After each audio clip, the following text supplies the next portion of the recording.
Hey, welcome to the video. My name is Christopher Buell and I do non-emergency transportation sales. For those of you who have never heard of me, basically I've owned and operated two different transportation companies. The first one I grew to about 10 vans in I'd say about 4 years. The other one I got up to around 8 vans, I think in about 2.5 years.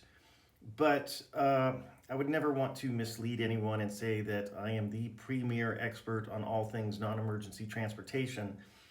However, what does separate me from everybody else is that I grew my businesses predominantly without brokers. And that's really the point of my channel, is to share what I know and to help those of you who want a more profitable non-emergency transportation company.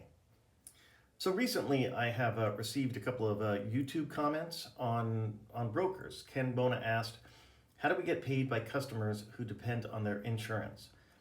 And Sadi Tabati asked, how do I get clients who use insurance? How do I get my account for Medicaid to pay me, etc.? Okay, I'm going to do the best I can in answering these. These are a bit tough for me to answer for a couple of reasons. I mean, again, number one, I don't consider myself some kind of broker expert. But number two, every state has different requirements for what is needed. But I'm going to do my best to, answer these questions directly. Keep in mind though that, the point of my channel is to help smaller companies, get off of brokers. So, in full disclosure, you need to know that. Now, number one, how do we get paid by customers who depend on their insurance? I'm not 100% that I understand the question, but if what you're saying is that you have a client that will only ride with you if their insurance pays for it, what should you do? How does one handle that? I hope this answer also satisfies the first part of my second question, which is, how do I get clients who use insurance? Well, let me begin by saying we need to define what a client is.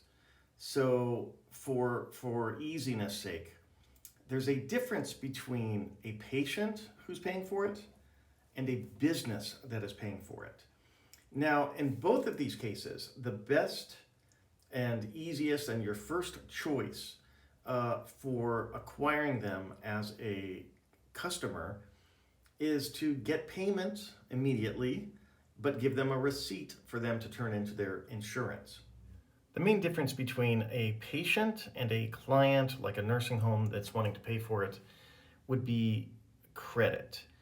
Frankly, you could offer credit to either, and I have done that, but there's only so much damage you're going to take with a private pay patient, where you could get yourself into some real trouble with a nursing home.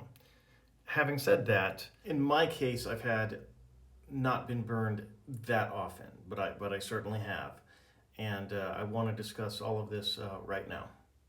There are ways to mitigate your losses, and a couple of the suggestions are, you can check with the Dun & Bradstreet. That's one way of checking the business's credit.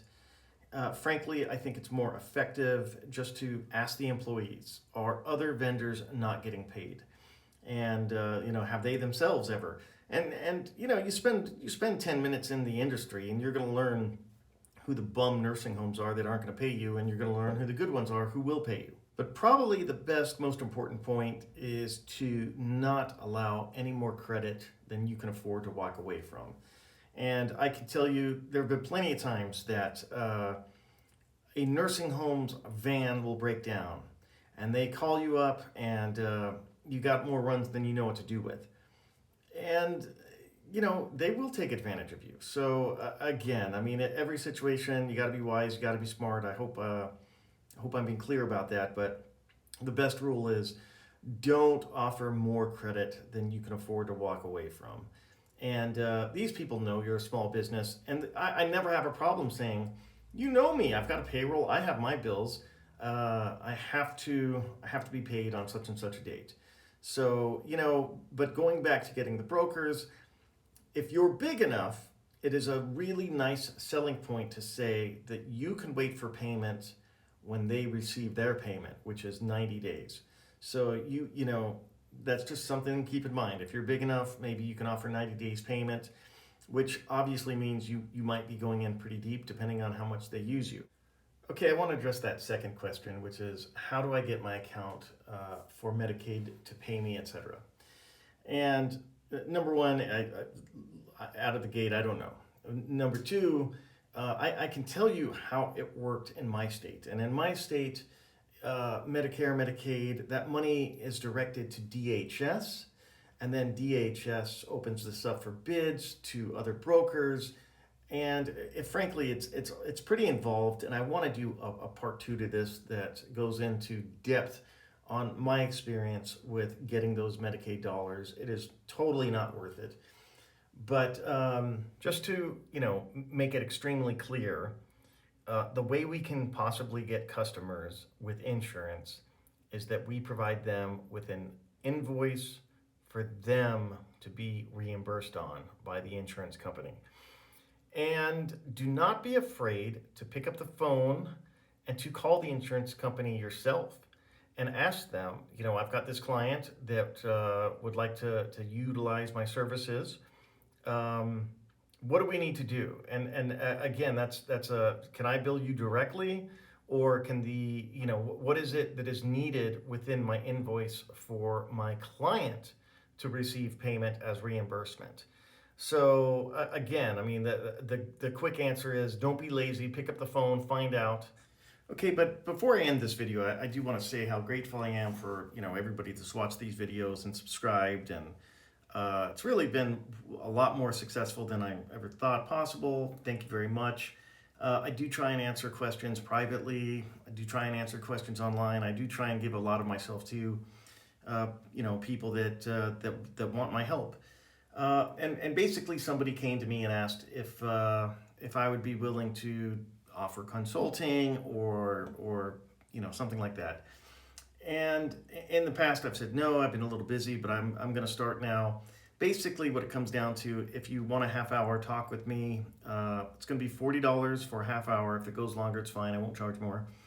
And also I will be offering a monthly I'd like to say coaching service more than consulting. I do know more than just the sales end of it, obviously, that I owned the businesses for so many years. So for $100 a month, it's going to include a weekly call for my coaching services, and we can discuss anything you want.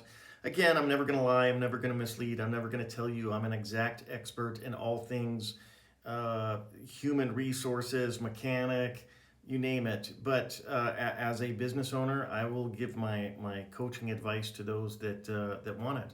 Yeah, again, I appreciate you guys sticking with me. And like I always say, you never get anywhere unless you drive fast and take chances. So until next time, thank you.